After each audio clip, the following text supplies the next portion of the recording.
The basement of the Soviet embassy in Tehran held secrets that November night in 1943.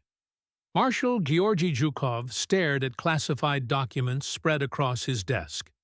His signature hung frozen above reports that revealed devastating truths. The numbers told stories Soviet propaganda would never allow the world to hear. 400,000 American trucks now rolled with Soviet forces.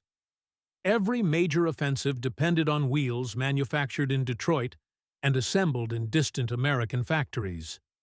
Through embassy windows came the rumble of Studebaker engines.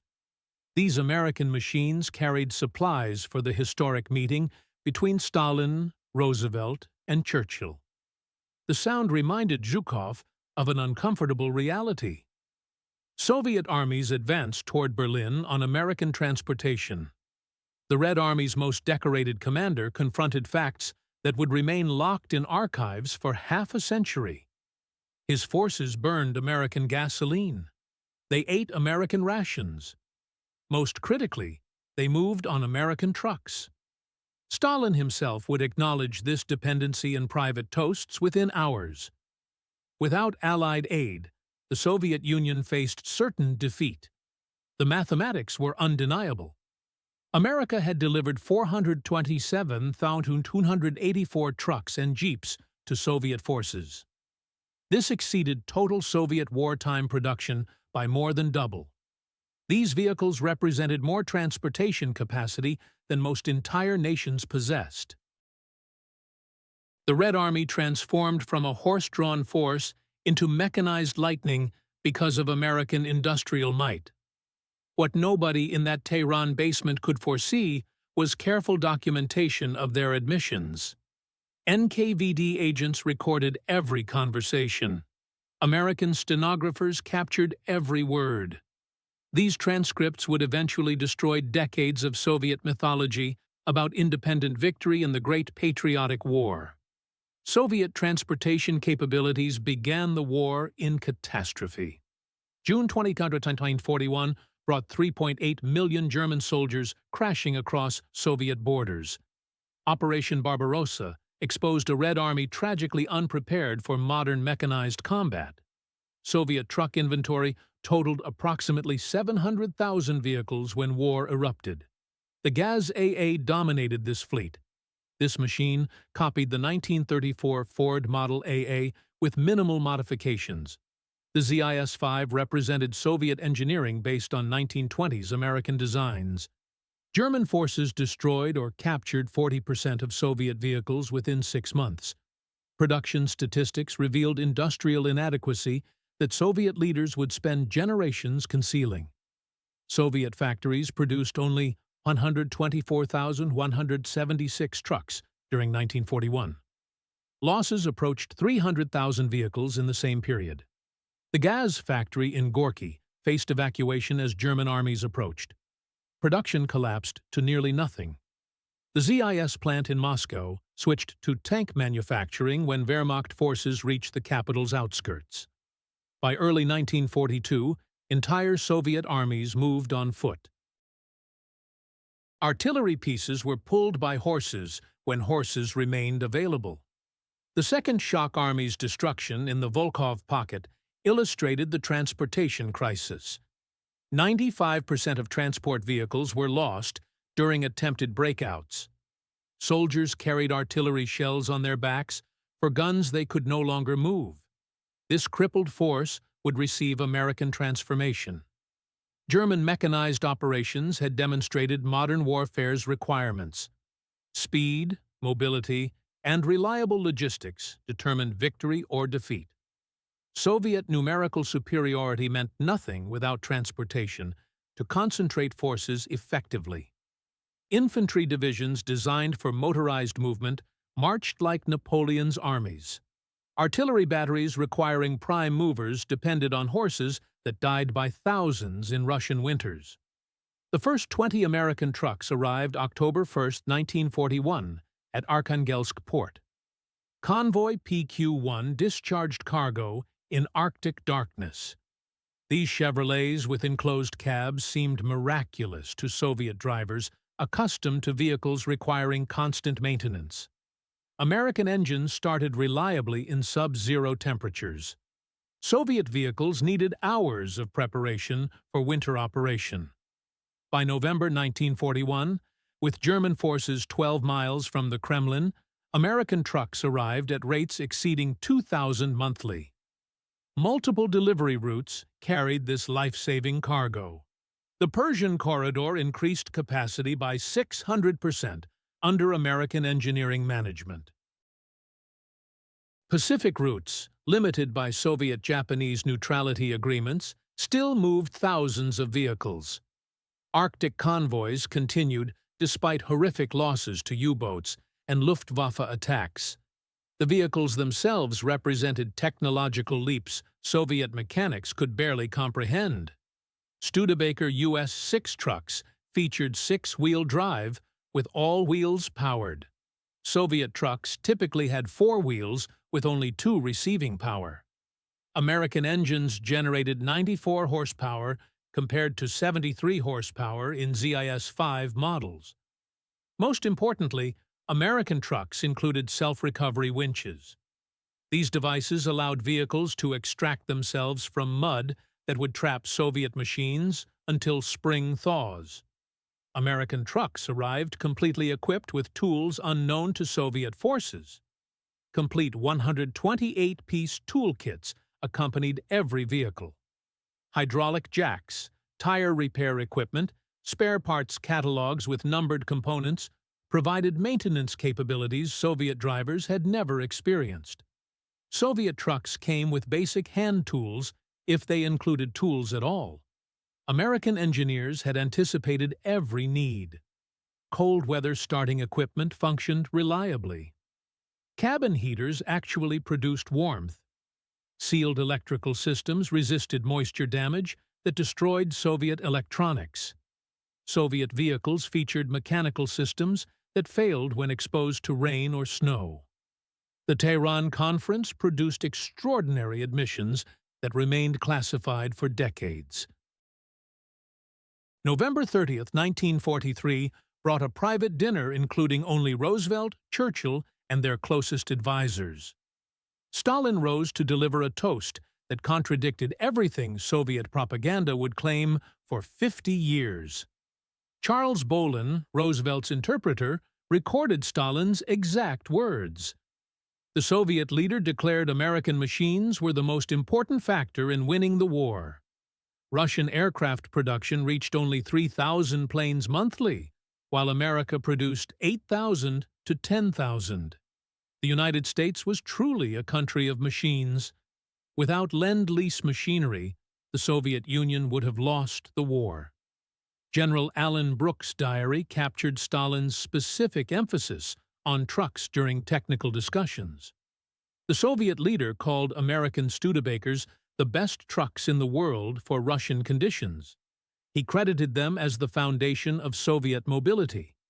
Yet by 1946, Stalin publicly declared Lend-Lease merely supplementary, representing only 10% of Soviet production.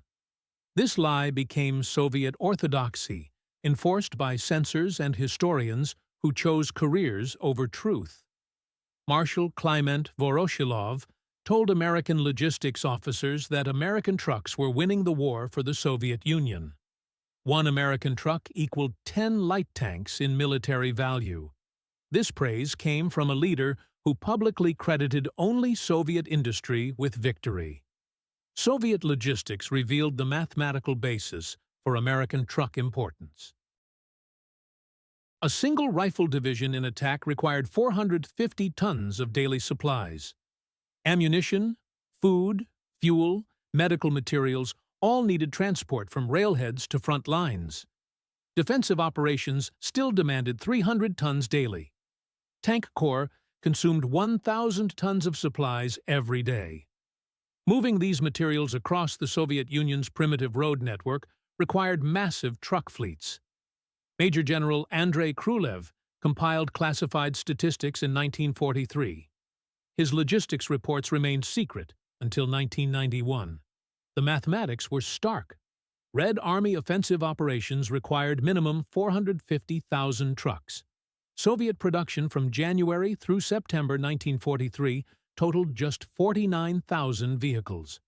American deliveries during the same period reached 94,000 vehicles. Without American trucks, Soviet forces could not operate beyond 50 kilometers from railway lines. Qualitative differences matched quantitative advantages.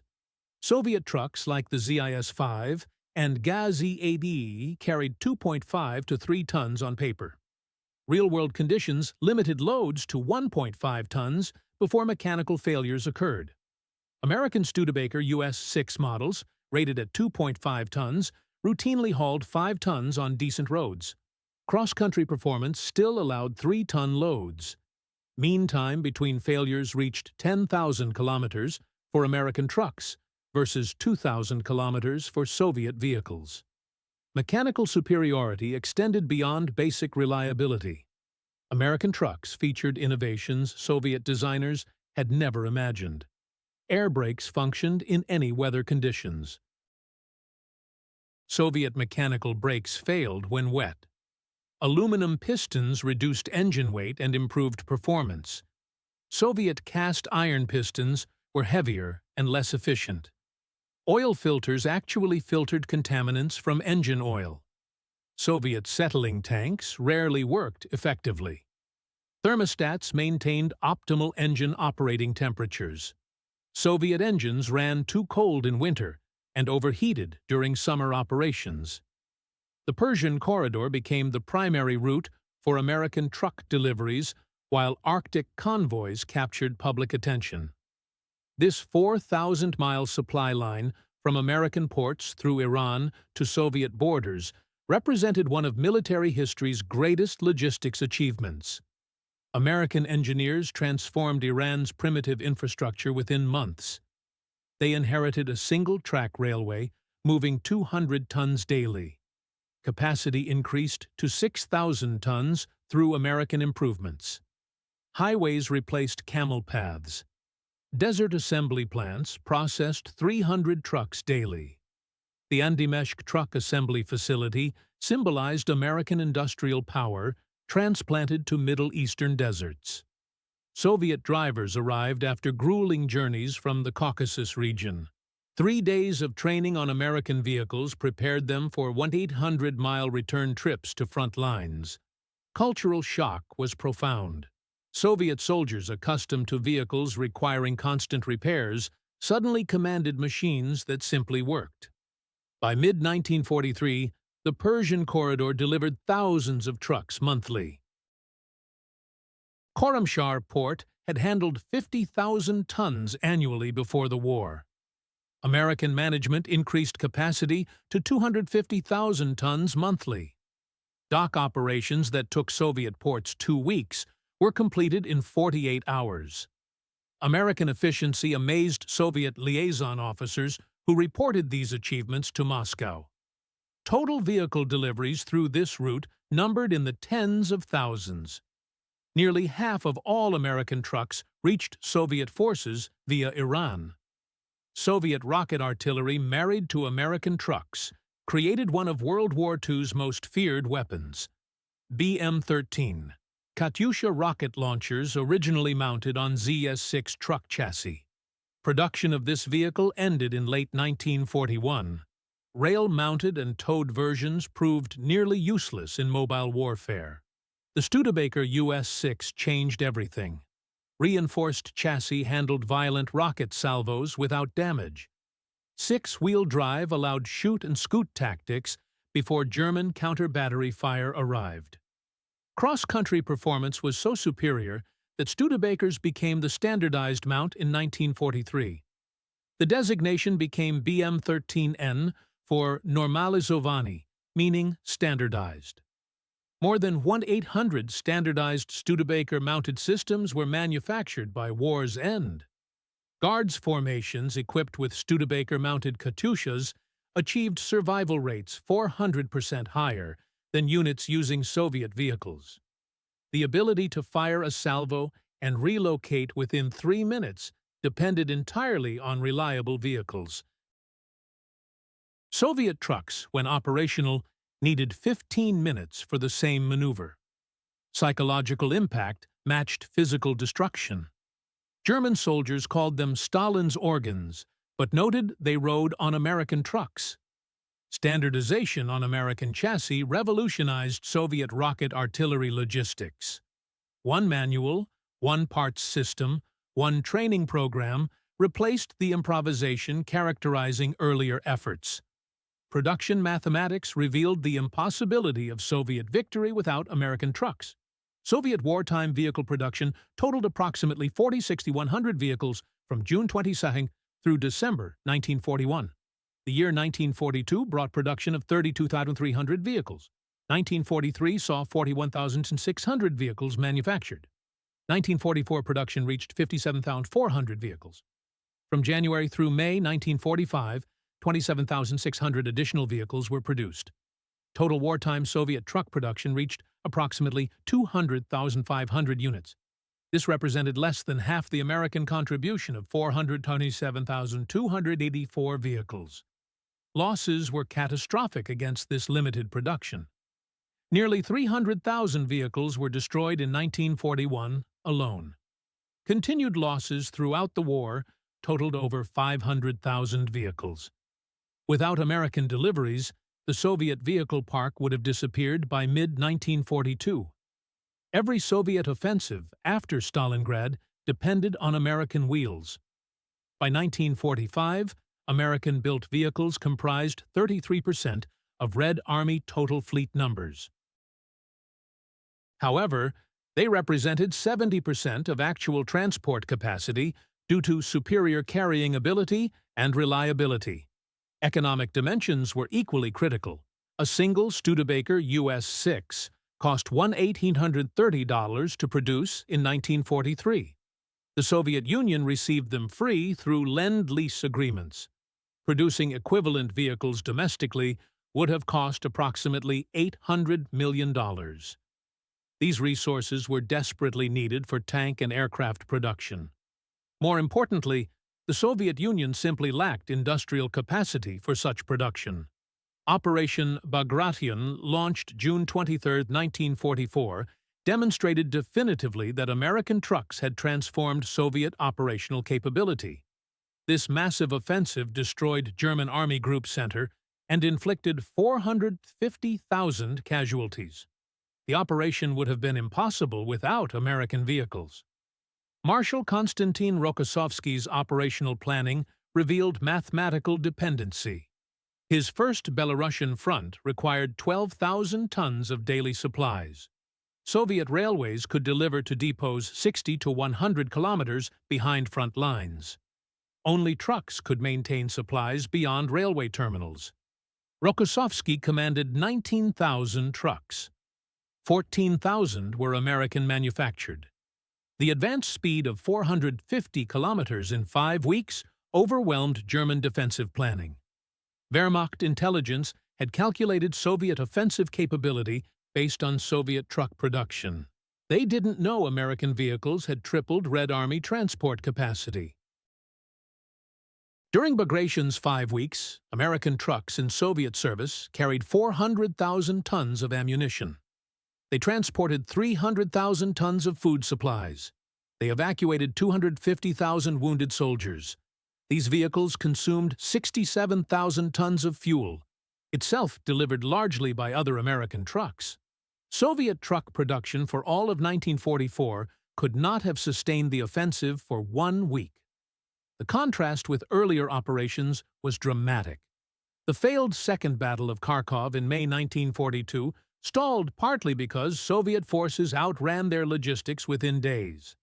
By 1944, American trucks allowed Soviet forces to maintain offensive momentum for weeks, turning tactical victories into strategic triumph. Marshal Georgy Zhukov left 3 separate testimonies about American aid that remained hidden until Soviet collapse. Each testimony added details that demolished myths of Soviet self-sufficiency. The first emerged from KGB surveillance transcripts. In 1963, during private conversation at his dacha, Zhukov was unaware of hidden microphones. He stated that people claiming allies didn't help were wrong. America sent materials without which reserves could not be formed, and the war could not continue. Without American trucks, Soviet forces wouldn't have had anything to pull artillery pieces. The second testimony came in interviews with writer Konstantin Simonov between 1965 and 1966. Tape recordings remained suppressed until 1990. Zhukov was explicit about American truck importance. Without American Studebakers, artillery could not be moved anywhere. American vehicles provided front transport to a considerable degree. The third account appeared in Zhukov's unpublished manuscript, seized in 1969 and locked in archives until 1992. Analyzing the Berlin battle, Zhukov wrote about American trucks' critical importance in delivering 2.2 million artillery shells in 2 weeks. This was possible only with American vehicles making continuous supply runs. Nikita Khrushchev's secretly recorded memoirs, smuggled to the West in 1970, contained perhaps the most comprehensive admission about Soviet dependence on American aid. His testimony was authenticated through voice analysis and corroborated by other sources after Soviet collapse. Khrushchev wanted to express candid opinions about Stalin's views on whether the Red Army could have survived without American and British aid. Stalin stated bluntly that without United States help, the war would have been lost. Fighting Nazi Germany one-on-one, the Soviet Union could not have withstood German pressure. The war would have been lost without American assistance. Khrushchev specifically addressed truck importance. Nobody discussed this officially, and Stalin never left written traces of his opinion. However, he expressed these views several times in private conversations. Soviet losses would have been colossal without American vehicles because there would have been no maneuverability. This same Khrushchev, as Soviet premier, would publicly declare that the Soviet Union accomplished victory with its own resources. The contradiction epitomized Soviet schizophrenia about American aid. Soviet mechanics who maintained American trucks understood the technological gap between American and Soviet automotive engineering. American engines used aluminum pistons, while Soviet engines relied on heavy cast iron. American trucks featured oil filters, while Soviet trucks used settling tanks. American vehicles had sealed wheel bearings lasting 50,000 kilometers. Soviet bearings lasted 5,000 kilometers if conditions were favorable. The spare parts system amazed Soviet mechanics. Americans sent catalogs showing every part with numbers. Order by number, exact part arrives. The Soviet system cannibalized broken vehicles or manufactured parts by hand. American trucks included safety equipment Soviet designers never considered. Safety glass, mirrors on both sides, backup lights, horns operable with one hand were standard features.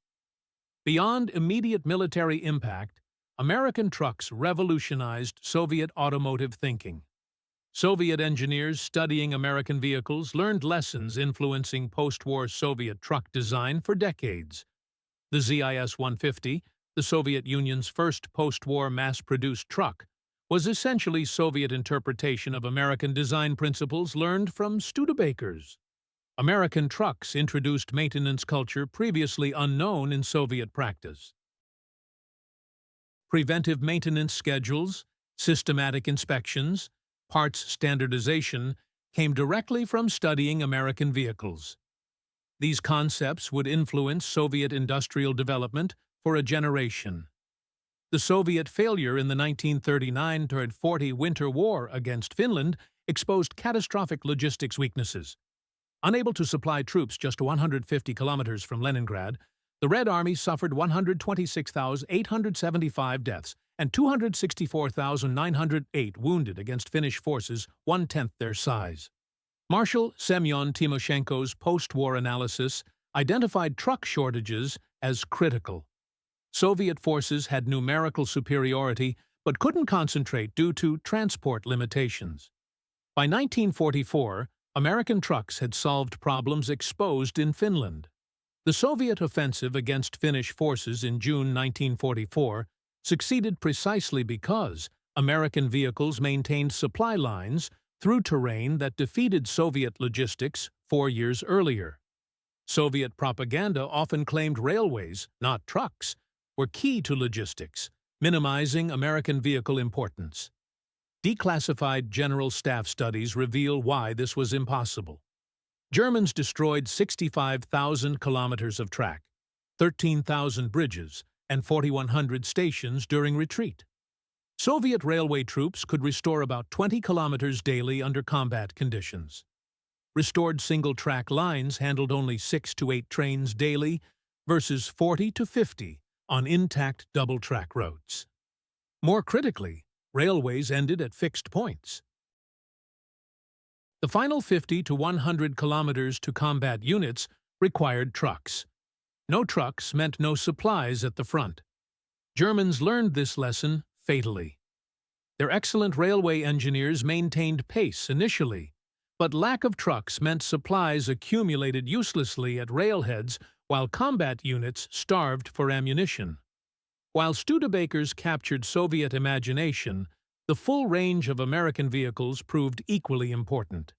The 51 T-500 Willys Jeeps revolutionized reconnaissance and command functions.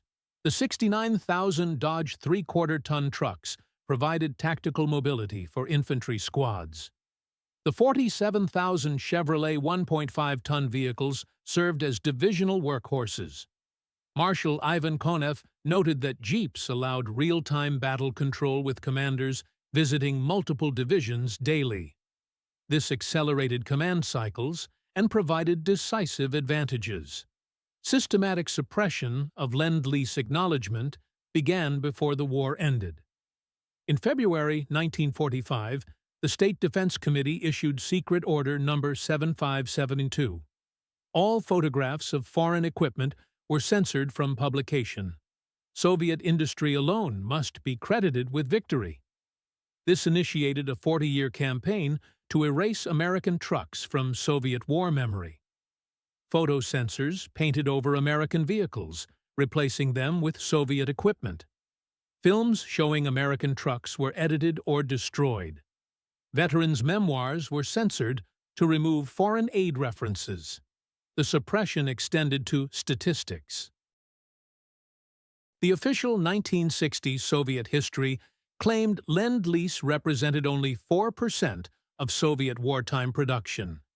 This was achieved through accounting manipulation, comparing American deliveries to total Soviet production, including civilian goods, using ruble values that undervalued American equipment.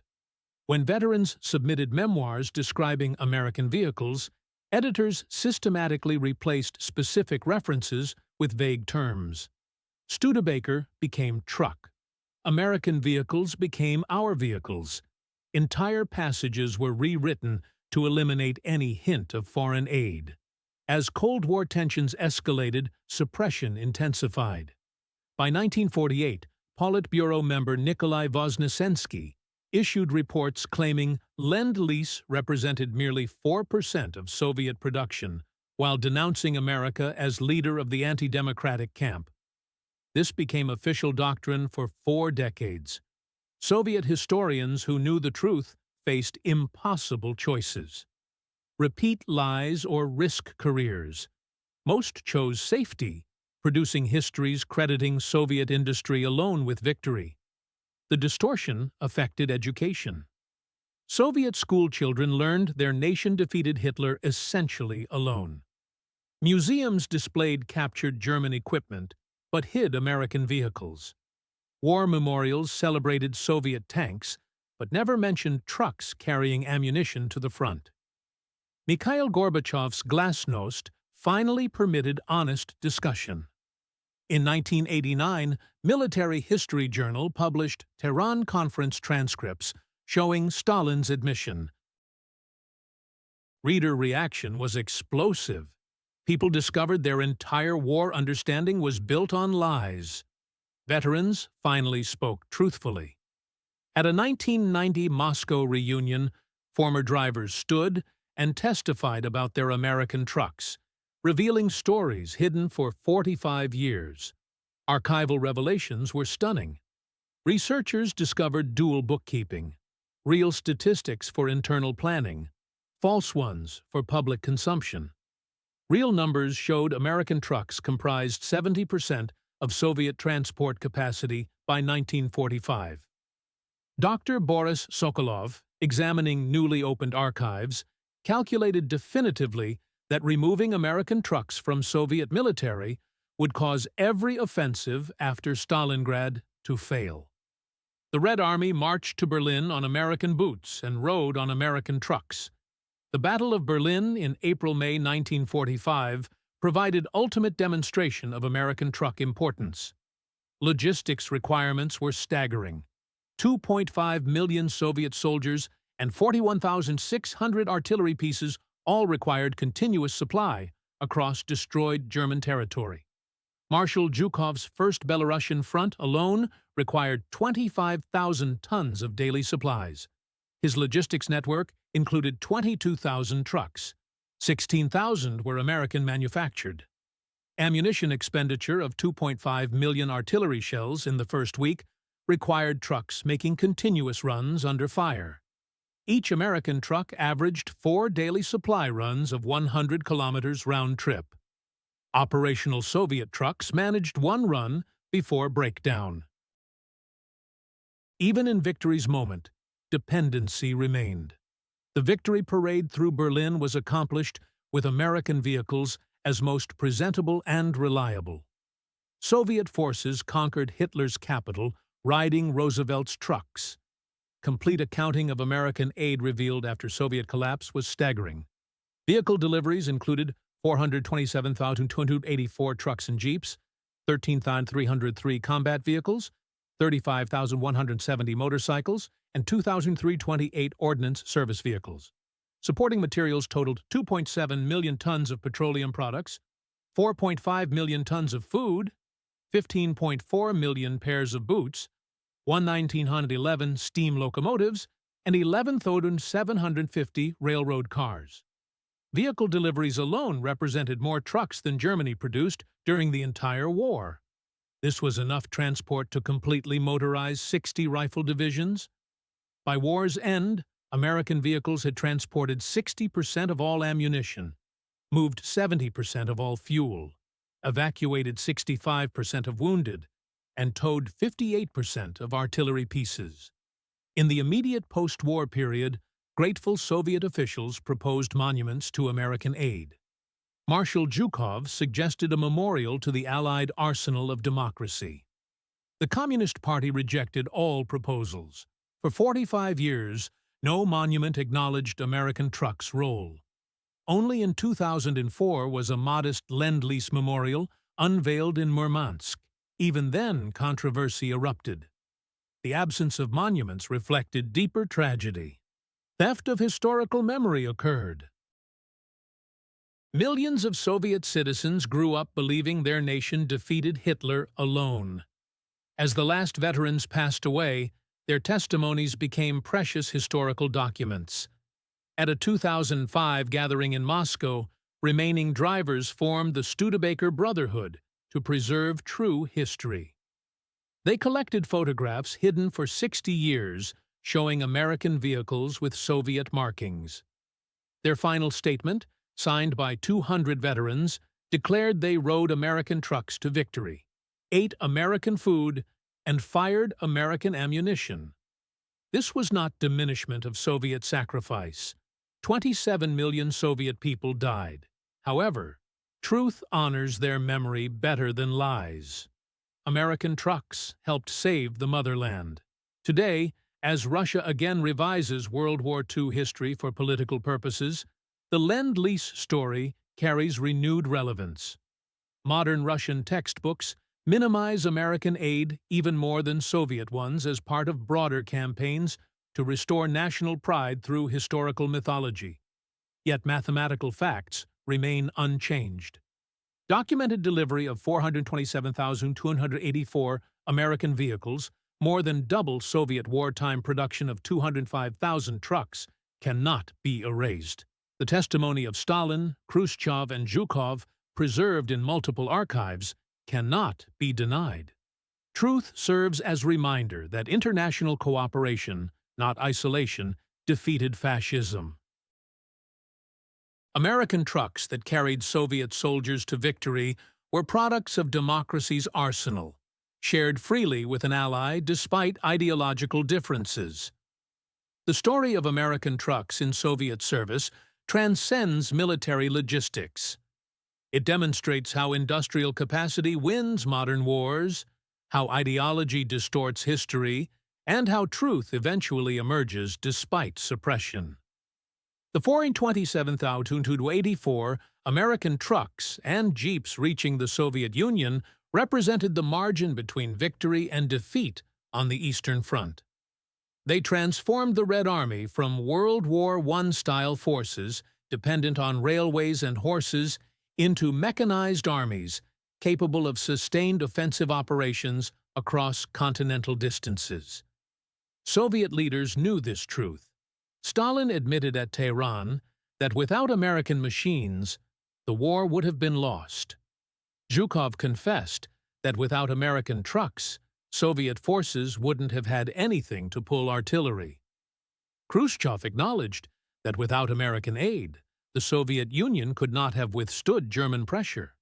Yet for 45 years, the Soviet Union maintained false narratives. Photos were doctored, memoirs censored, statistics falsified. The Communist Party stole from its people the true history of their victory, replacing it with mythology, serving political purposes but dishonoring historical truth. Only with glasnost did full truth emerge from archives, recordings, and testimonies. Evidence proved overwhelmingly that American trucks didn't just assist the Soviet war effort, they enabled it. Studebakers that Soviet soldiers called Kodok, go anywhere, were as essential to victory as T-34 tanks celebrated in every memorial. The suppression and eventual revelation of this truth carries lessons beyond military history. It demonstrates how authoritarian regimes manipulate memory, how political necessities override accuracy, and how truth ultimately emerges despite official suppression. Today, mathematical facts remain. Soviet forces rode to victory in Berlin on American trucks. The arsenal of democracy defeated the Wehrmacht not just with weapons, but with wheels, 427,284 of them, crossing oceans and continents to carry the Red Army to victory. American trucks that transformed the Red Army represent more than machines. They symbolize how industrial democracy's productive capacity, shared freely even with ideological opponents, proved decisive in humanity's struggle against fascism. Soviet generals who admitted they would have lost without American trucks spoke truth transcending politics. Modern wars are won not by courage alone, but by the marriage of bravery and industrial might. In the end, Studebakers that survived decades in Soviet service outlasted the lies told about them. Veterans knew, documents proved, and history records that without American trucks, there would have been no Soviet victory. Wheels of the arsenal of democracy carried not just supplies, but hopes of nations to triumph over tyranny. The final irony is that American generosity created the very Soviet power that spent 45 years denying American contributions. Yet truth, like those reliable American engines, endures beyond political manipulation. Soviet generals were right. They would have lost without 400,000 American trucks. The mathematical reality cannot be altered by propaganda or political convenience. American industrial might, freely shared through Lend-Lease, provided the transportation foundation for Soviet victory. Every major offensive after Stalingrad rolled on American wheels. Every supply run to besieged cities relied on American trucks. Every artillery barrage was made possible by ammunition carried in American vehicles. The Red Army that planted the Soviet flag over the Reichstag had ridden there on Studebaker trucks built in South Bend, Indiana. This truth, suppressed for generations, finally emerged from archives to honor both American generosity and Soviet sacrifice in humanity's greatest struggle.